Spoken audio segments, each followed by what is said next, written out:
రంగారెడ్డి జిల్లా ఇబ్రహీంపట్నం నియోజకవర్గంలో పార్లమెంట్ ఎన్నికల ప్రచారంలో భాగంగా భువనగిరి పార్లమెంట్ పరిధిలోని తుర్కయంజాల్ మున్సిపాలిటీ కేంద్రంలో రోడ్ షోలో పాల్గొన్న స్థానిక ఎమ్మెల్యే మల్రెడ్డి రంగారెడ్డి, భువనగిరి పార్లమెంట్ కాంగ్రెస్ అభ్యర్థి Chamala Kiran Kumar Reddy, roads development corporation chairman Malreddy Ramareddy, municipal chairman Anuradha Reddy, municipality party అధ్యక్షులు మంగమ్మ, సిపిఐ నాయకులు, కౌన్సిలర్లు, నియోజకవర్గ కోఆర్డినేటర్ సైదయ్య బాబు, యూత్ కాంగ్రెస్ నాయకులు, బ్లాక్ కాంగ్రెస్ నాయకులు, ఎన్ఎస్యుఐ నాయకులు, కార్యకర్తలు పాల్గొన్నారు. ఈ సందర్భంగా ఎమ్మెల్యే మలేడు రంగారెడ్డి మాట్లాడుతూ ఈ నెల 13 జరిగే ఎన్నికల్లో కాంగ్రెస్ పార్టీ హస్తం గుర్తుపై ఓటేసి కిరణ్ కుమార్ రెడ్డి గెలిపించాలని కోరారు. మన అభ్యర్థి రేపు కాబోయేటువంటి మన ఎంపీ కిరణ్ కుమార్ రెడ్డి గారు. వేదిక మీద ఉన్న పెద్దలందరూ, సోదరులందరికీ పేరు పేరున నమస్కరిస్తున్నా. ఇందున్నటువంటి మా అక్క చెల్లెళ్ళు, మా అన్న తమ్ములు, మా యువ కిషోరాలు, మా యువ నాయకులు అందరికీ కూడా మీ అందరూ ఒక్కటే. మొన్ననే మనకి ఎన్నికలు జరిగినవి 3 నెలల కిందనే. ఎన్నికలు జరిగినాయి, గతంలో ఎన్నికలు జరిగినాయి. ఇక్కడ ఏ ఎన్నికలు జరిగినా కాంగ్రెస్ పార్టీకి పెద్ద మెజార్టీ ఇస్తున్నాం. మేము అభినందిస్తున్నా. టీఆర్ఎస్ పార్టీ అధికారంలో ఉంటే ఇలా 24 సీట్లకు ఎన్నికలు జరిగితే 18 మంది మన కౌన్సిలర్లను, మన చైర్మన్ గెలిపించిన ఘనత మీ అందరిని చెప్పి ఈ సందర్భంగా మనం చేస్తున్నాం. వాళ్ళందరికీ మీకు సేవ చేయాలని ఏ రోజు కారోజు మీ ముందుంచున్నాం. మొన్ననే నన్ను గెలిపించండు. ఈ నియోజకవర్గంలో హైదరాబాద్ రంగారెడ్డి జిల్లాలో 32 అసెంబ్లీలుంటే మనం గెలిచింది ఒకే ఒక ఎమ్మెల్యే మల్రెడ్డి రంగారెడ్డి. మీరు గెలిపించి 3 నెలలు కాలేదు, ఎన్నికలు వచ్చినాయి. 3 నెలల్లో మన ముఖ్యమంత్రి రేవంత్ రెడ్డి గారు ఎన్నో కార్యక్రమాలను మొదలు పెట్టిండు. ఉచిత బస్సు కార్యక్రమాన్ని ముందించిన మా ఆడపిల్లలకందరికీ, అదేవిధంగా 500 రూపాయలకే గ్యాస్ సిలిండర్ ఇచ్చే కార్యక్రమాన్ని మొదలు పెట్టినాం. కరెంటు బిల్లులు 200 యూనిట్లు ఫ్రీగా, ఎవరు కరెంటు బిల్లు కట్టొద్దని నేను ఎన్నికల నాడే చెప్పిన. కరెంటు బిల్లు కట్టాల్సిన పని లేదు.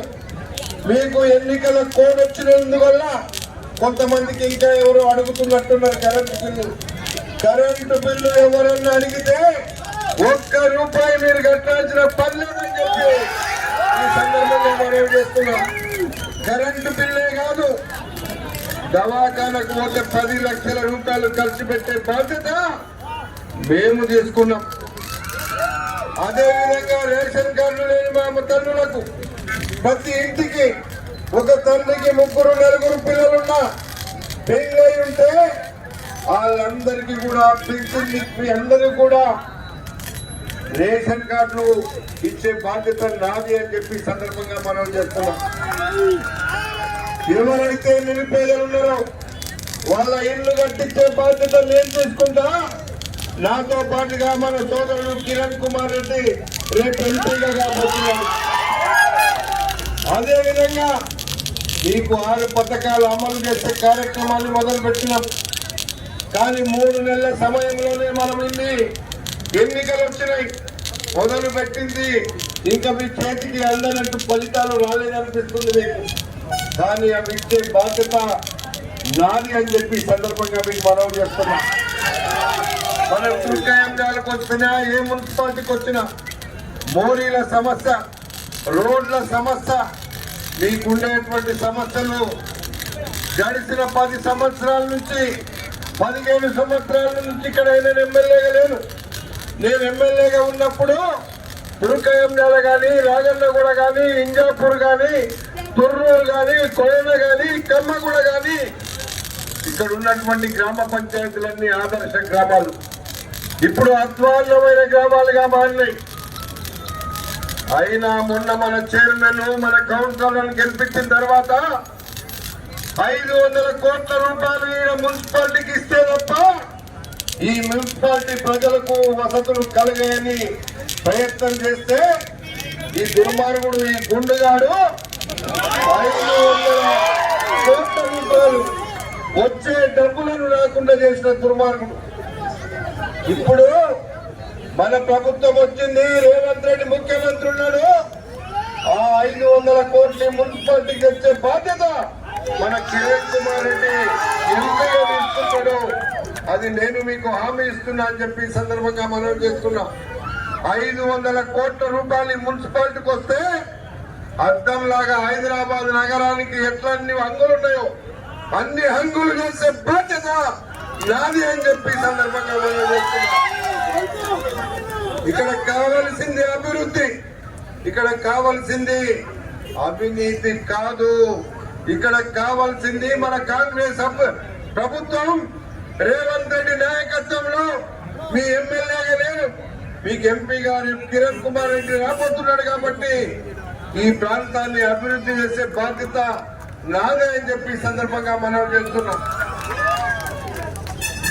ఇక్కడ ఉండేటువంటి సమస్యల పరిష్కారం, ఇంకా చాలా మందికి పట్టాలు లేవు, ఇల్లు లేవు, పేదరికం ఉంది, కాలనీలు ఉన్నాయి. కాలనీలలో ఇల్లు కట్టుకుంటే వాళ్ళ ఇంటి ముంగట రోడ్లు లేవు, సరైన లైట్లు లేవు, సరైన నీళ్లు రావడం లేదు. ఇవన్నీ ఆలోచిస్తున్నాం. కానీ 3 నెలలు అయింది నేను వచ్చి, ప్రభుత్వం వచ్చి. ఈ 3 నెలల్లో మేము అది ఇది మాట్లాడి చేసే వరకే, కొన్ని పనులు మొదలు పెట్టే వరకే ఇక్కడ ఎన్నికలు మళ్ళీ వచ్చినాయి. ఎన్నికల కోడ్ వచ్చింది. ఈ 2 నెలలు ఎన్నికల కోడ్ లో ఒక్క పని కూడా ప్రభుత్వం చేయడానికి వీలుండకుండా అక్కడ ఎన్నికల కమిషన్ నిబంధనలు పెడుతుంది. ఎందుకంటే మాకు 4 నెలలు అయింది, మాకు ఇంకా పనులు అయితే లేవని కొంతమందికి ఉండొచ్చు. 15 సంవత్సరాలు నిండుగా ముంచిన ఈ గుండుగాడు మనకేం చేయలేదు కాబట్టి మన ప్రాంతం ఆగమైపోయింది. అందుకే రేపు రాబోయేటువంటి రోజుల్లో ఈ గడ్డ మీద ఉంటున్న బిడ్డగా నా బాధ్యత ఉంది. ఈ బాధ్యతను పూర్తిగా నేనే తీసుకుంటా. ఈ గడ్డ మీద ఉంటున్న బిడ్డగా నా బాధ్యత ఉంది. ఈ బాధ్యతను పూర్తిగా నేనే తీసుకుంటా. ఎందుకంటే ఇక్కడ కౌన్సిల్ మనదున్నా పని చేయకుండా అడ్డం పడ్డటువంటి దుర్మార్గులు వీళ్ళు. అందుకే రేపు మీకు కావలసినటువంటి పథకాలు కానీ, రేపు ప్రభుత్వం ప్రకటించిన ప్రకటనలు కానీ, రేపు కరెంటు బిల్లులు కానీ, గ్యాస్ సిలిండర్లు కానీ, ఎవరికి ఎక్కడ ఏ ఇబ్బంది వచ్చినా అవన్నిటి బాధ్యత మీ ఇంటికి పంపే బాధ్యత నాది అని చెప్పి సందర్భంగా మీకు మనవి చేస్తున్నా. రోజు మీతో మాట్లాడకుండా అందరితో రోజు మీకు కలవకుండొచ్చు, కానీ మీ ఇంట్లో ఉండే కష్టాలను అవి మా కష్టాలుగా భావించేటువంటి పరిస్థితి మేము తీసుకున్నాం. ఇక్కడ ఉండేటువంటి ప్రతి ఇంట్లో ఉండేటువంటి కష్టం, ప్రతి ఇంట్లో ఉన్నటువంటి ఇబ్బందులలో భాగస్వాములు అవుతున్నాం. ఈ రోజు గ్యాస్ సిలిండర్ ఉంది, 1200 అమ్మిండ్రు వాళ్ళు. ఇవాళ మేము 500కి ఇస్తే 700 రూపాయలు మిగులుతాయి. 200 కరెంటు యూనిట్లు ఇవ్వబోతున్నాం కాబట్టి ఇస్తున్నాం. మీరెవరు బిల్లు కట్టొద్దన్న. అందుకే 200 యూనిట్లు అంటే దాదాపు 1500 రూపాయలు అవుతుంది. 200 యూనిట్ల వరకు మీరు ఎవరు కూడా ₹1 కరెంటు బిల్లు కట్టాల్సిన బాధ్యత లేదు అని చెప్పి సందర్భంగా మనం చేస్తున్నాం. ఎవరన్నా పైసలు అడిగితే నాకు ఒక టెలిఫోన్ చేయండి, మన కౌన్సిలర్లకు చేయండి, మన చైర్మన్ కు చేయండి, లేదా ఎవరి ద్వారా కాకపోతే నేనే వచ్చి మీకు డబ్బులు తీసుకోకుండా చేసే బాధ్యత నాది అని చెప్పి సందర్భంగా మనం చేస్తున్నాం. కాంగ్రెస్ మాటలు చెప్పితే మాట మీద నిలబడుతుంది, మాట ఇస్తే మడమ తిప్పకుండా పనిచేస్తుందని చెప్పి సందర్భంగా మనం చేస్తున్నాం. ఈ రోజు మన రేవంత్ రెడ్డి గారు చెప్తున్నారు, అరే సన్యాసులారా 9 లక్షల కోట్ల రూపాయలు అప్పు చేసిండ్రు. ఆ అప్పును మా పేదింటి బిడ్డలు కట్టాల్సి వస్తుంది. ఉప్పు మీద, పప్పు మీద, తొక్కు మీద, బతుకులు మన బతుకుల మీద ఎవడు కడతాడు? 9 లక్షల కోట్ల రూపాయలు చేసిన ఈ దుర్మార్గుడు, ఈ కేసీఆర్ ఇలా సిగ్గు లేకుండా మళ్ళీ ఏదో మాట్లాడుతున్నాడు. అందుకే మీరు ఆలోచించండి ఒక్కసారి. 10 సంవత్సరాలు ఈ రాష్ట్రాన్ని సర్వనాశనం చేసి ప్రజల జీవితాలతో చెలగాటమాడి ప్రజల రక్తం దాగినటువంటి దుర్మార్గులు ఈ రోజు ఓట్లు అడుగుతున్నారు. ఒకడేమో ఇక్కడ భారతీయ జనతా పార్టీ అంటాడు, దేవుడు అంటాడు. మనకు దేవుడు లేడా? మనం దేవుణ్ణి మొక్కమా? వెనుకటామనేమో కవితమ్మ బతుకమ్మ బతుకమ్మ నేనే ఆడిపిస్తాని ఇలా జైల్లో పోయినది. ఇప్పుడేమో వీళ్ళేమో దేవుడు దేవుడు అంటున్నారు. వీళ్ళు కూడా రేపు గతులు గసుంటివే పడతాయని చెప్పి ఈ సందర్భంగా మీకు మనం చేస్తున్నాం. అందుకే మీరు అర్థం చేసుకోండి, మేము ఎంతసేపు ప్రజల పక్షాన, ప్రజల కోసం, పేద ప్రజల యొక్క సంక్షేమమే మా లక్ష్యంగా పనిచేస్తాం. పేద ప్రజలకు కావలసిన వసతులు కల్పించడమే మా లక్ష్యం. అందుకే ఈరోజు పేదోళ్లకు కొన్ని సమస్యలు ఉంటే ఉన్నోళ్లకు బ్రహ్మాండంగా ఇళ్లు కట్టుకున్నారు, కాలనీలలో నివసిస్తున్నారు. కనీస వసతులు వాళ్ళకు లేవు. వాళ్ళకు ఒక సమస్య ఉంటే వీళ్ళకు ఒక సమస్య ఉంది. వీళ్ళకి ఇల్లు ఉంటే వీళ్ళకు రోడ్లు, లైట్లు, నీళ్లు లేవు. ఇల్లు లేని వాళ్ళకేమో ఇల్లు లేకుండా పోయినాయి.